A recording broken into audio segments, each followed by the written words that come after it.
Primeiro Deus, segundo dia, 11 de fevereiro, o Evangelho Eterno e a oração.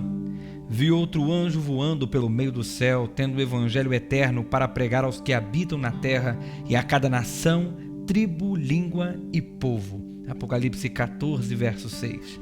Se vocês permanecerem em mim e as minhas palavras permanecerem em vocês, pedirão o que quiserem e lhes será feito. João 15, verso 7. Portanto, aproximemo-nos do trono da graça com confiança, a fim de recebermos misericórdia e encontrarmos graça para ajuda em momento oportuno. Hebreus 4,16. Por isso, digo a vocês que tudo o que pedirem em oração, creiam que já o receberam, e assim será com vocês. Marcos 11, 24. Invoque-me no dia da angústia, e eu livrarei, e você me glorificará. Salmos 50, verso 15. Em verdade, também lhes digo que, se 2 de vocês sobre a terra concordarem a respeito de qualquer coisa que vierem a pedir, isso lhes será concedido por meu Pai que estás nos céus. Mateus 18, 19. Antes mesmo que clamem, eu responderei. Estando eles ainda falando, eu os ouvirei. Isaías 65, 24. Poder nos últimos dias. Antes de os juízos finais de Deus caírem sobre a terra, haverá entre o povo do Senhor um reavivamento da antiga devoção como nunca foi testemunhado desde os tempos apostólicos. O Espírito e o poder de Deus serão derramados sobre seus filhos. Naquele tempo, muitos se separarão das igrejas em que o amor deste mundo tomou o lugar do amor de Deus e a sua palavra. Muitos, tantos pastores quanto leigos, aceitarão alegremente as grandes verdades que Deus tem feito com que sejam proclamadas nesse tempo, a fim de preparar um povo para a segunda vinda do Senhor. Promessa desconsiderada. A consolação que Cristo deu nessa promessa consistia no fato de que a influência divina estaria com os seus seguidores até o fim. Mas essa promessa não é aceita e acatada pelas pessoas hoje em dia, não sendo, portanto, acalentada por elas, e o seu cumprimento não é visto na experiência da igreja. A promessa do dom do Espírito de Deus é deixada de lado como uma questão pouco considerada pela igreja. Ela não é inculcada na mente das pessoas e o resultado é o que é de esperar: aridez, trevas, decadências e morte espirituais. Assuntos de menor importância ocupam a atenção, e o poder divino que é necessário ao desenvolvimento e prosperidade da igreja e que, se fosse possuído, traria após si todas as outras bênçãos, esse falta, embora nos seja oferecido em infinita plenitude. Enquanto a igreja se contentar com pequenas coisas, estará inapta a receber as grandes coisas de Deus. Mas, porque não temos fome e sede do dom do Espírito Santo, já que é o meio pelo qual o coração poderá manter-se puro? O desígnio do Senhor é que o poder divino coopere com o esforço humano. É essencial que o cristão compreenda o significado da promessa do Espírito Santo pouco antes da segunda vinda do nosso Senhor Jesus. Falem sobre ela, orem por ela, preguem a seu respeito. O Espírito de Cristo. Cristo veio ao nosso mundo porque viu que os homens haviam perdido a imagem e a natureza de Deus.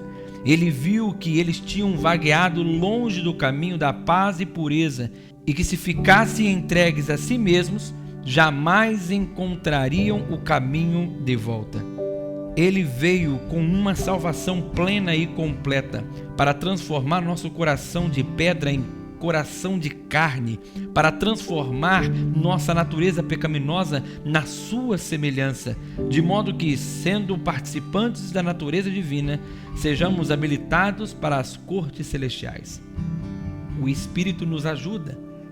Quando estamos à sombra da cruz do Calvário, a inspiração de seu amor inunda-nos o coração. quando contemplo aquele a quem meus pecados transpassaram, a inspiração do alto vem sobre mim, e por meio do Espírito Santo, essa inspiração poderá vir sobre cada um de vós. A menos que recebam o Espírito Santo, não poderão ter o amor de Deus na alma. Mas, por meio de uma viva ligação com Cristo, somos inspirados com amor, zelo e fervor. Não somos como um bloco de mármore que pode refletir a luz do sol, mas não pode ser imbuído de vida. Somos aptos a corresponder aos brilhantes raios do sol da justiça, pois, ao iluminar-nos a alma, Cristo nos dá luz e vida. Absorvemos o amor de Cristo como o ramo extrai alimento da videira.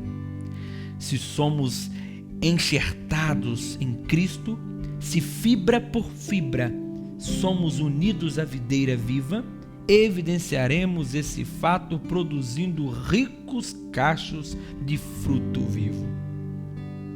Mais nítida visão de Jesus. O Senhor tem esperado longamente para comunicar ao coração as maiores, as mais genuínas alegrias. Todos quantos olham para Ele com inteiro coração serão grandemente abençoados. Os que assim têm feito obtiveram mais nítida visão de Jesus. Mensagem de extrema importância. Nas 3 mensagens angélicas, Deus deu ao mundo uma advertência muito importante. Devemos considerar cuidadosamente 3 pontos antes de voltarmos à mensagem em si. Primeiro, ela é de origem divina, pois um anjo a anuncia. Segundo, ela é urgente, o anjo está voando. Terceiro, é eterna, por isso deve ser anunciada a cada nação, tribo, língua e povo. O Evangelho eterno resume as boas novas da salvação em Cristo e exalta seu caráter expresso na lei imutável. Apresenta sua morte expiatória, sua ressurreição, seu ministério sumo sacerdotal intercessor e a sua segunda vinda em glória. A visão do Evangelho eterno em Apocalipse 14 confirma as palavras de Jesus em Mateus 24, e será pregado esse Evangelho do Reino a todo mundo para testemunho a todas as nações, então virá o fim. Mateus 24, 14. Cristo promete que será pregado esse Evangelho do Reino a todo mundo antes do seu retorno. Para que essa profecia se cumpra, haverá um poderoso reavivamento entre o povo de Deus. O remanescente responderá ao desafio, perceberá a urgência do momento e revelará o amor, a graça e a verdade de Jesus a um mundo decadente e poluído pelo pecado. Isso será possível pelo poder do Espírito Santo.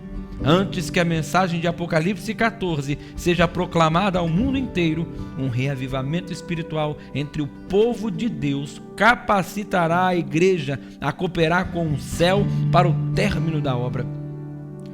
Oremos para que esse reavivamento espiritual aconteça em nossa vida, preparando-nos para os eventos finais da história dessa terra.